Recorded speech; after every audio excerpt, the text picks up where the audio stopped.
खुलुमबाय आं सिबिरानि ब्रह्म गोजोन फुंबिलिनि बयनिसिमबो गाहाम हामलायनायखौ जासिहरनाय थाबाय नोंथांमोननि थाखाय आं गोदान खौरां लानानै फैबावबाय अन्नानै भिडिअखौ जोबजासिम नायलांदो सांग्रां जा सोरखारनिफ्राय होनाय माइरं जानानै खिनाय गोबानाय उदै सानाय बायदि बेरामाव गोग्लैनो गोनां जादों गोबां सुबुंफोरा बिश्वनाथ जिल्लानि गहपुर हालामनि सिङाव थानाय बालिजान पन्चायतनि खमाबारि गामिनि गासैबो रायजो राजाफ्रानो सोरखारनि माइरं जानानै गोब्राब बेरामाव गोग्लैनो गोनां जादों फोरमायथिनाय बादिब्ला सोरखारनि माइरं जानायनि उनावनो उदै सानाय खिनाय थै खिनाय आरो गोबानाय बायदि बेरामाव गोग्लैनो गोनां जादों साननैनिफ्राय उन्दुनो हायाखै होननानै फोरमायथिदों जेब्लानिफ्राय सोरखारनिफ्राय फैनाय माइरंखौ जादों अब्लानिफ्रायनो उन्दै गेदेर आइजोफोर बैसो जानाय गासैबो बेरामाव गोग्लैनो गोनां जादों होननानै फोरमायथिदों आरो डक्टरनिसिम थांलाय फैलाय जानो गोनां जादों होननानैबो फोरमायथिदों खायफाया जोबोद गोब्राब थासारियाव दं थैहां थांहां थासारियावबो दं होननानै फोरमायथिदों बिजेपि सोरखारा माइरं होनायाव बेले बेजे खालामनायनिबो अजद होदों रायजो राजाफोरा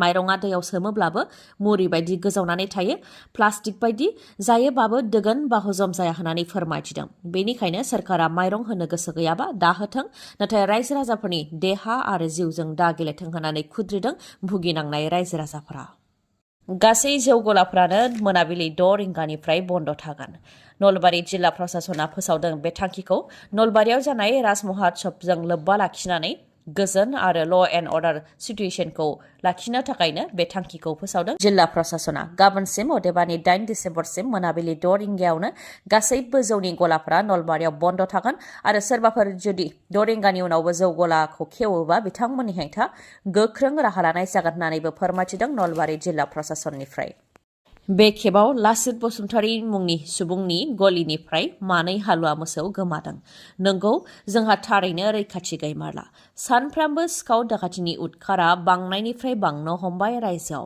रां रुफा सेख्लाबनाय खावनाय न'आव लुथिनाय बायदिनि अनगायैबो जिब जुनाराबो जेबो रैखाथि गैला बे रायजोआव सिखाव दाखाथिनि उदखारा सिगांनिफ्राय गोबां बांसिनबाय रायजोआव बे खेबाव फिन मोसौ खावजादों लासित बसुमतारी मुंनि सुबुङा गलिनिफ्रायनो मानै मोसौ हालुवाखौ खावनानै लांबाय सिखावा जाय मोसौनि बेसेना फ्राय 1 लाख रांसो जागोन होननानै मिथिहोदों चिरां जिल्लानि 2 नं बेंटल गामिनि थागिबि लासित बसुमतारीनि न'नि गलिनिफ्रायनो खावनानै लानानै थांदों मानै मोसौ हालुवाखौ मोसौ खावनाय जाथायखौ लानानै जोबोद दुखु मोननायखौ फोरमायथिदों लासित बसुमतारीया मानोना बे मोसौ मानैजोंनो आबाद मावनानै न'खरखौ बेङोमोन होननानै फोरमायथिदों आरो बे मोसौखौ गुबुन सुबुङा 90,000 राङाव बायनो थाखायबो सोंदोंमोन नाथाय फानहराखैमोन होननानै दुखु फोरमायथिदों दा मोसौ हालुवा गोमानायनि दुखु आरो सिन्थाजोंनो जानो लोंनो आरो उन्दुनो हायै बायदि जानानै दंखौ फोरमायथिदों बेनिखायनो सोरबाफोर मोसौ मानैखौ नुसनबायोबा खौरां हरनो थाखायबो खावलायहरदों आरो खौरां हरनो हायोब्ला नोगोद 40,000 रां बान्था होगोन होननानैबो फोसावदों लासित बसुमतारी बिथाङा मोसौनि गाबा माटिया आरो गोजा मुगा गाब होननानै फोरमायथिदों आरो खौरां हरनो थाखाय 9954590588 बे नाम्बाराव मिथिहरनो थाखाय खावलायहरदों बर' हारिनि थाखाय मोनसे गोजोनथाव रादाब आसाम सोरखारनि लिटारेरि एवार्डआव बर'नि सानै लिरगिरिया सायख'जादों क'क्राझारनि प्रतिमा नन्दि नार्जारी आरो बाक्सानि सीताराम बसुमतारी बिथांमोनहा बे माननि बान्थानि थाखाय सायख'जादों बर'नि सानै थुनलाइगिरिजों लोगोसे गासै 23 थुनलाइगिरिफोरा आसाम सोरखारनि बे बान्थानि थाखाय सायख'जादों आरो दिनै फुंनि 11 रिंगायावनो बिथांमोनहा बे बान्थाखौ आजावगोन सीताराम बसुमतारी आरो प्रतिमा नन्दि नार्जारी बिथांमोननि अनगायैबो काछारनि जयादेव काछारनि चम्पालाल सिन्हा धेमाजिनि बागेन गगै डिमा हासावनि अनुपमा नाइदिन गवालपारानि डक्टर पारितोष चक्रवर्ती आरो माखासे गासै 23 बे बान्थानि थाखाय सायख'जादों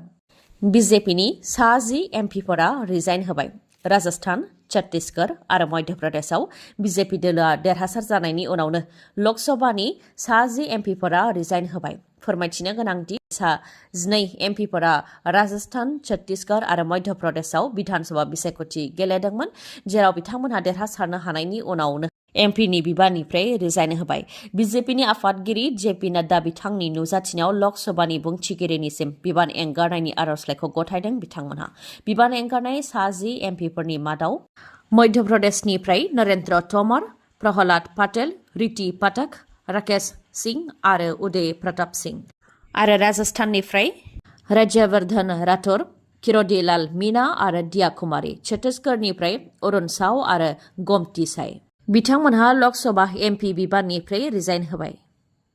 मिज'रामनि बिधान सभा बिसायख'थियाव ज'राम पिपल्स मुभमेन्ट जेडपिएम राजखान्थि दोलोआ देरहासारनो हानायनि उनाव लालदुहमा बिथांखौ मिज'रामनि गिबि मन्थ्रि महरै थिसनबाय रायजो बेंगिरि डक्टर हरि बाबु काम्भाम्पति बिथाङा। आरो लालदुहमा बिथाङा फैगौ 8 डिसेम्बर अदेबानि गाबोन गिबि मन्थ्रि महरै समायखिराखौ लागोन। फोरमायथिनो गोनांदि लालदुहमा बिथाङा सासे बारग' आइपिएस अफिसारमोन आरो बिथाङा भारतनि बारग' गाहाय मन्थ्रि इन्दिरा गान्धी बिथांनि सिकिउरिटि इनचार्जबोमोन। बारग' आइपिएस अफिसारनिफ्राय जागायजेननानै बिथाङा दा मिज'रामनि गिबि मन्थ्रिनि बिबानखौ लाबाय। सावरायनो गोनांदि जेडपिएम राजखान्थि दोलोनिफ्राय देरहासार जानो हानाय भारेलबानि सांगी बिथाङा दासान्दि गोबां सावरायजानानै दङ। बिथांजोआ 32 बोसोर बैसोनिल'। उन्दै जानायनि थाखाय आरो जोबोद समायना जानायनि थाखाय बिथाङा गोबां सावरायजानानै दङ। बिथांजोआ आइजल खोला 3 बियाबनिफ्राय बिसायख'थिखौ गेलेदोंमोन, जेराव 1414 गोबांसिन भट मोननानै बिथांजोआ देरहासार जानो हादोंमोन। सर्सनि बायदिब्ला बिथांनिया इनस्टाग्रामाव गोबां फल'वारफोर दङ। मिज'राम रायजोआव दासिम बिथाङानो उन्दैसिन एमएलए होननानैबो मिथिनो मोननाय जादों। रायजोआव गुनगोनां सोलोंथाइ होनो थाखाय 2024 मायथाइनि गुन उत्सबनि अक्ट'खौ फोसावनानै होबाय। फैगौ 3 जानुवारिनिफ्राय जागायजेनगोन गुन उत्सबा। गासै मोनथाम खोलोबाव जागोन। 3 जानुवारि, 9 जानुवारि आरो 5 फेब्रुवारि। 3 जानुवारियाव गिबि खोलोबनि जागायजेननायाव सेल्फ इभालुएसन जागोन।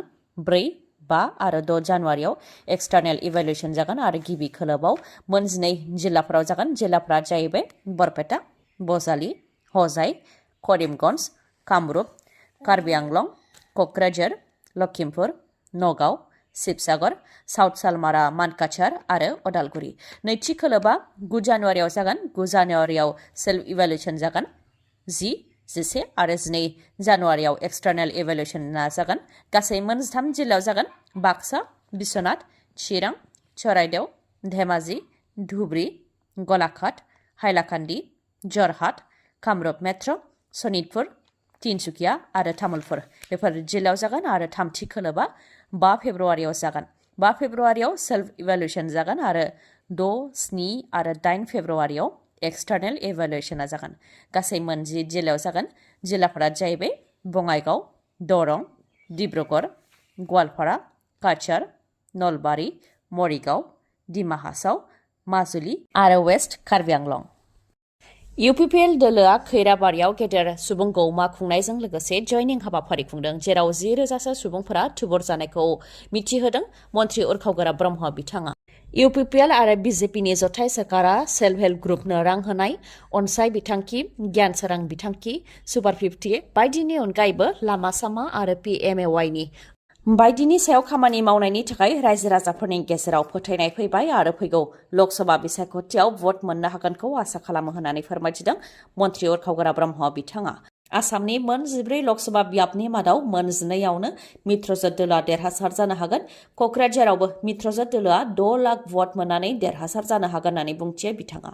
बेनि अनगायैबो बिटिसिआव 60 बियाब जानांगौनि सायावबो मन्थ्रि उरखावगोरा ब्रह्म बिथाङा बुंथिदों दि बेनि थाखाय फाइलखौ आसामनि गिबि मन्थ्रि डक्टर हेमन्त बिश्व शर्मा बिथांनो हरनाय जाखाबाय आरो आसामनि गिबि मन्थ्रि डक्टर हेमन्त बिश्व शर्मा बिथाङाबो बेनि सायाव सावरायनो थाखाय भारत सरकारनो दैथायहरबाय होननानै बुंथियो बिथाङा।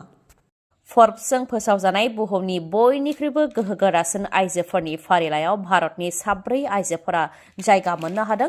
बेनि मादाव निर्मला सीतारामन बिथाङा 32 रेंकआव जायगा मोननो हादों। बिथाङा बिजेपिनि सासे दैदेनगिरि। बिथाङा बे समाव जोंनि रांखान्थि मन्थ्रिबो।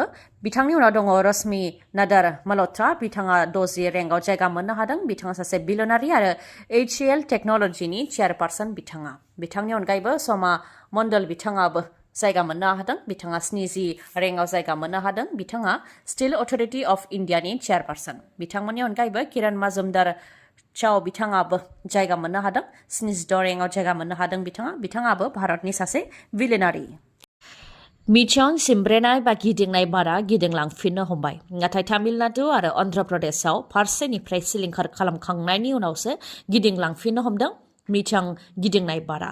जाय गिदिंनाय बारनि गोहोमजों गोबां अखा आरो बारहुंखा बारनायाव चेन्नाइआवनो सा 17 सुबुंनि जिउ खहा जाबाय। गोबां अखा आरो बारहुंखा बारनायनि जाहोनाव तामिलनाडुआव गोबां खहा जानायजों लोगोसे थागिबि सुबुंफोराबो गोबां जेंनाजों मोगा-मोगि जानो गोनां जादों। 30 घन्टानि गोबां मोब्लिब गैयालासे थानो गोनां जादों। जानाय लोंनायनि आंखाल जानायजों लोगोसे थानायनिबो जेंना बायदियाव गोग्लैनो गोनां जादों। रैखा खालामग्रा हान्जायाबो गोबांखौनो रैखा खालामनायनि हाबाखौ मावदों आरो रिलिफ थानायाव गोनां जानाय मुवा बेसादफोरखौबो जगायदों। तामिलनाडुआवबो फ्राय 4 लाखसो सुबुंफोरानो जेंनाजों भुगिनो गोनां जादों, जायनि जाहोनाव तामिलनाडुआव स्कुल कलेजफोरखौ बन्द फोसावनो गोनां जादों। गिदिंनाय बार फैनायनि जाहोनाव तामिलनाडुआव लामा सामा, दालां, सोरखारि बिल्डिं बायदिफोरा गोबां खहा जानायनि थाखाय तामिलनाडु सोरखारा प्राइम मिनिस्टार नरेन्द्र मदि बिथांनिसिम मदद बिहरनो गोनां जादों। 5,060 कौटि रां बिहरनो गोनां जादों, जाहाथे बारहुंखा आरो दैबानाजों खहा जानायखौ सुफुंनो हायो। तामिलनाडुनि अनगायैबो अन्ध्र प्रदेशआवबो बे एखे थासारि।